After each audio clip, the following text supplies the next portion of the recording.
হালকা শীতের আমেজে আজকে একটা চিকেনের রেসিপি বানিয়ে নেব। বোনলেস চিকেন খুব ভালোভাবে ধুয়ে নিয়েছি, দিয়ে দিয়েছি 1 চামচ লবণ, আর দিয়েছি 1 চামচ রসুন বাটা, আর দিয়ে দিলাম সয়া সস, 1 চামচ ভিনিগার ও 1 চামচ টমেটো সস অ্যাড করে দিলাম।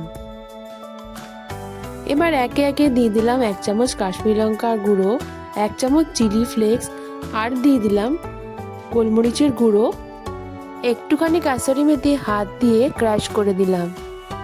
সবশেষে 2 চামচ কর্নফ্লাওয়ার দিয়ে খুব ভালোভাবে ম্যারিনেশন করে নেব। 15 মিনিট ঢাকা চাপা দিয়ে রেস্টের জন্য রেখে দেব।